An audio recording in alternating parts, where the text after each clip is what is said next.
Hello বন্ধুরা, সবাইকে স্বাগত আরেকটা নতুন ভিডিওতে, নতুন আপডেট নিয়ে। বন্ধুরা, এই ভিডিওর বিষয়বস্তু হলো আমার এই যে রিসেন্টলি যে বাংলাদেশে সমস্যাটা চলছে, মানে দুই দেশ ভারত বাংলাদেশ যে কনফ্লিক্ট চলছে, বা ভারত থেকে অনেকজন প্রোটেস্ট করছে বাংলাদেশে যে হিন্দুদের ওপর জেনোসাইড হচ্ছে সেটার বিরুদ্ধে। বিশেষ করে যেই নামটা রয়েছে শুভেন্দু অধিকারী, ভারতের পশ্চিমবাংলার থেকে একজন বিধায়ক, বিরোধী দলনেতা, তিনি যেভাবে প্রোটেস্ট করছে তারপরে বাংলাদেশে এরও আঁচ পড়েছে বহুত পরিমাণে। রিসেন্টলি গতকাল আমরা দেখেছিলাম ত্রিপুরাতে যেভাবে বাংলাদেশের হাই কমিশনারকে অ্যাটাক করা হয়েছে, এটা অ্যাজ এ ইন্ডিয়ান আমার মতো এটা উচিত হয়নি। প্রোটেস্ট করতে গেছে ঠিক আছে, কিন্তু হাই কমিশনারকে অ্যাটাক করাটা উচিত হয়নি। প্রোটেস্ট করতেই পারে, সমস্যা নেই, কিন্তু তার পরবর্তী যে ঘটনাগুলো ঘটেছে সেখানে আমরা দেখলাম বাংলাদেশের জাতীয় পতাকাকে নিচে এনে ওই যে স্ট্যান্ডটাতে ছিল সেই ডান্ডা থেকে নিচে এনে জাতীয় পতাকাটাতে আগুন ধরিয়ে দিয়েছে। এখানে আমি কোনো যে মন্তব্য করব যে এটা ভালো কি খারাপ, কিন্তু আমি মন্তব্য করার আগে বিষয়টা আমি তোমাদেরকে বলি ক্লিয়ারলি। ভারতবর্ষের লোক কেন জাতীয় পতাকাকে অবমাননা করলো বাংলাদেশের? প্রশ্ন এটা অনেকজনেই এখন ধিক্কার জানাচ্ছে, নিন্দা জানাচ্ছে বাংলাদেশের তরফ থেকে। অবশ্যই কোনো দেশের কোনো জাতীয় পতাকা মোটেও উচিত না, কিন্তু এটা কিন্তু শুরু করেছিল কে? বাংলাদেশ। তোমরা জানো, যখন তুমি যে দেশের বাস করো, বা আমি ইন্ডিয়াতে বাস করি, তুমি বাংলায় বাস করো, যখন তোমার দেশের প্রতি একটা ভালোবাসা থাকবে, তোমার দেশের যে জাতীয় স্তরের জিনিসগুলো রয়েছে, তোমার দেশকে নিয়ে কেউ কুটু কথা বললে অবশ্যই খারাপ লাগবে। কিন্তু এ তো সাধারণ ত্রিপুরার হাই কমিশনার থেকে জাতীয় পতাকা নিয়ে বাংলাদেশে সেটা আগুন ধরিয়েছে। কিন্তু বাংলাদেশে যে ভারতীয় জাতীয় পতাকাগুলোকে প্রত্যেকটা কলেজের সামনে, বুয়েট নাকি একটা কলেজ রয়েছে, সেখান থেকে শুরু করেছিল, সেখানে যেভাবে গেটের সামনে ভারতীয় জাতীয় পতাকাকে নিচে আর্ট করে দিয়েছে, এটা তো একবার ধরিয়েছে শেষ, কিন্তু সেখানে আর্ট করিয়ে দিয়েছে প্রত্যেকটা স্টুডেন্ট, বয়স্ক লোক না, স্টুডেন্ট, শিশু মন, তারা সেই ভারতীয় জাতীয় পতাকাটার ওপর দিয়ে পায়ে হেঁটে যাচ্ছে। আবার কিছু ফুটেজ দেখেছি বাচ্চাদের স্কুলের সামনে সেই জাতীয় পতাকাকে রাখা হয়েছে, এবং সেই জাতীয় পতাকার ওপর দিয়ে হেঁটে হেঁটে যাচ্ছে শিশু মনের বাচ্চারা। তারা কিন্তু অজান্তেও জানে না যে এটা একটা কোনো দেশের জাতীয় প্রতীক, জাতীয় পতাকা, সেটাকে অবমাননা করা মোটে উচিত না। সেটাও আমরা দেখেছি, শিশু মনের মধ্যেই প্রভাবটা ফালাচ্ছে বাংলাদেশ। তারা কিভাবে আশা করে ভারতের পক্ষ থেকে যে ভারত তাদের জাতীয় পতাকাকে ধূপকাঠি দিয়ে, ফুল দিয়ে পুজো করবে? কোনোদিনও না। আমি নিন্দা করি, এটারও নিন্দা করি যেটা বললাম, কিন্তু আশা করাটা মোটে উচিত না। কারণ তারা যদি বাংলাদেশের সেই বুয়েটের সামনে ওই রকম পরিস্থিতি তৈরি না করতো, বাচ্চাদের স্কুলের সামনে ওইভাবে জাতীয় পতাকাকে আর্ট করে না দিত, তাহলে কিন্তু বাংলাদেশের জাতীয় পতাকা কোনো দিনও ভারত থেকে কেউ কখনো জ্বালায়নি, কেউ কখনো সেটা মুচড়ায়নি, সেটাকে মাটিতে ফেলেনি, কোনো দিনও না। এত কিছু হয়ে গেছে যেদিন থেকে বাংলাদেশ স্বাধীন হয়েছে, কিন্তু গতকাল করেছে। এখন তো বাংলাদেশের যে সাধারণ মানুষ, তারা ইউটিউব, ফেসবুকের কমেন্ট বক্সে আমি দেখছি নানা ধরনের মন্তব্য করছে, নিন্দা জানাচ্ছে। কিন্তু ভাই, নিন্দা জানানোর আগে নিজেদের ভাবা উচিত। নিজেদের যখন ভারতীয় জাতীয় পতাকাকে অপমাননা করেছিলেন, তখন ভাবা উচিত ছিল যে আমি যে ভারতেরটাকে করছি, তাহলে ভারতও আমাদেরটাকে করতে পারে, তখন আমাদের কেমন খারাপ লাগতে পারে, কতটা হার্ড হতে পারি আমরা।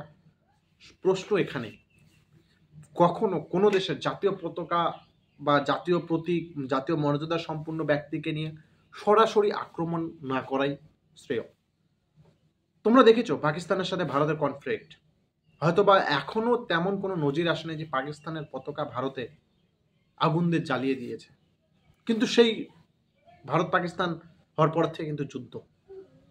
কখনো পাকিস্তানেও ভারতীয় পতাকা মাটিতে আর্ট করে দিতে কোনো বিশ্ববিদ্যালয়ের সামনে, কোনো স্কুলের সামনে। পাকিস্তান চায়নার সাথে কনফ্লিক্ট, কোনোদিনও চায়নার মানুষেরা স্টুডেন্টের সামনে সেভাবে বিছিয়ে দেয়নি, কারণ তারা এডুকেটেড, শিক্ষিত। বাংলাদেশ সব মাদ্রাসার ছাপ, তারা বোঝাশোনা নাই। যেভাবে এই যে ভারত বাংলাদেশের জল গড়িয়েছে, আমি আবারও বলি, এখানে ভারতের যদি 10% লস হয়, বাংলাদেশের লস হবে 80%। কেমন করে? ভারত একটা বড় ইকোনমিক কান্ট্রি, হিউজ ইকোনমি। ভারতের পশ্চিমবাংলায় যদি অ্যাক্টিভিটি না হয়, ভারতের সেন্ট্রাল গভর্নমেন্ট কিন্তু এখানে মানে আমাদের যে সিএম রয়েছে তার কোঠায় তার টাকা পাঠায়, সেইগুলা জনগণের কাছে যায়, ঠিক আছে। কিন্তু বাংলাদেশ একটা ছোট্ট ইকোনমির দেশ, সেখানে যদি সেই রকম এই যে যেভাবে ভারত থেকে কোনো কিছু যদি এক্সপোর্ট না হয়, তাকে সার্ভাইভ করা কিন্তু বিরাট বড় চাপের হয়ে যাবে। আমরা ইদানিং দেখতে পাচ্ছি বাংলাদেশের বহুত জায়গায় বহুত সংবাদ মাধ্যমে যে তাদের ডলার সংকটের জন্য তারা কয়লা নিতে পারছে না। তাহলে তারা যখন ভারত থেকে এক ট্রাক রসুন, পেঁয়াজ, চাল, ডাল, যন্ত্রপাতি নিবে, ট্রান্সপোর্ট খরচ কত, যাতায়াত ব্যবস্থা খরচ সামান্য। যখন সেটা করাচি বা চায়না থেকে আনবে, লাহোর থেকে আনবে, পাকিস্তান থেকে আনবে, কত হবে? 3-4 গুণ বেশি হবে। এখানে ল্যান্ড দিয়ে যাবে, ওদিকে তোমাকে শিপ, ওখানে ডক করতে হবে, শিপ লোড করতে হবে, এখানে আনলোড করতে হবে, তারপরে তো ব্যাপার বুঝতে হবে ভাই। হুজুগে বাঙালি হলে হবে না, বুদ্ধিতে বাঙালি হতে হবে। বাইরে ফ্রান্স থেকে কেউ বসে, ইংল্যান্ড থেকে কেউ বসে দুটো খোঁচা মারল, তোমরাও উজ্জীবিত হয়ে গেলে। আমি এখনো নিন্দা করছি যে ভারতের জাতীয় পতাকা যেভাবে অপমান করছে সেটাও খুব নিন্দনীয় ব্যাপার, এবং বাংলাদেশের যে জাতীয় পতাকা হাইকমিশনে অ্যাটাক করেছে সেটাও নিন্দনীয় ব্যাপার। মোটেও এটা করা উচিত না একটা দেশের আরেকটা দেশের প্রতি। প্রোটেস্ট করতেই পারো, অবশ্যই প্রোটেস্ট করতে হবে, হাইকমিশনের সামনে গিয়ে প্রোটেস্ট ধর্ণা দাও। বাংলাদেশের থেকেও তো তারা ভারতীয় হাইকমিশনের সামনে গিয়েছিল সেই 5ই আগস্টের পরে, এই কালকেও গিয়েছিল দেখলাম। করতেই যায়, প্রোটেস্ট করাই যায়, কিন্তু এই ধরনের জাতীয় পতাকা অবমাননা সত্যিই খুব একটা খারাপ বিষয়, যেটা আমাদের জন্য খারাপ বিষয়, তোমাদের জন্য খারাপ বিষয়। তাই বাংলাদেশের ভাই বন্ধুদের বলবো, উস্কানিমূলক মন্তব্য বন্ধ করো, কারণ উস্কানিমূলক মন্তব্য কিন্তু বাংলাদেশ থেকে প্রথমে আসে, তারপরে সেটা ভারতবর্ষ রিয়্যাক্ট করে। 5ই আগস্টের পর থেকে অনেক উস্কানিমূলক মন্তব্য আসছিল, তিস্তার বাঁধ ভেঙে দেবে, তারা নাকি ওই ডম্বুর ড্যামের প্রতি উদ্দেশ্যে রওনাও দিয়ে দিয়েছিল, কিন্তু তখনও কিন্তু ভারত চুপচাপ ছিল, নিস্তব্ধ। কিন্তু এবার যখন মাত্রা অতিরিক্ত হয়ে যাচ্ছে, তারপরে কিন্তু এই ধরনের কথাবার্তা, এই ধরনের দুই দেশের মধ্যে তর্ক বিতর্ক শুরু হয়েছে, যেটা ভারতীয় সরকারও এইটা নিয়ে কনসার্নিং ব্যাপারটা জানিয়েছে যে এটা মোটেও উচিত হয়নি, যেটা কালকে তোমরা হয়তো বা জানো কেউ।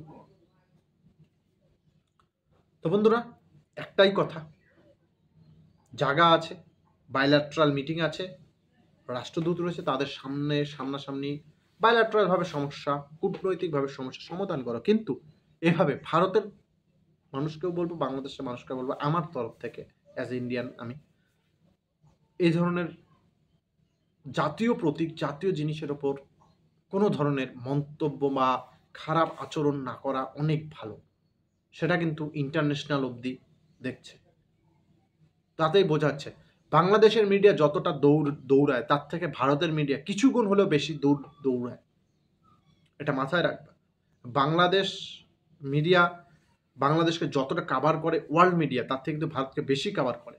ভারতের মিডিয়াও কিন্তু গোটা বিশ্বের কোনা কোনা থেকে দেখা হয়ে থাকে, কারণ ভারতের লোক প্রত্যেক জায়গায় আছে।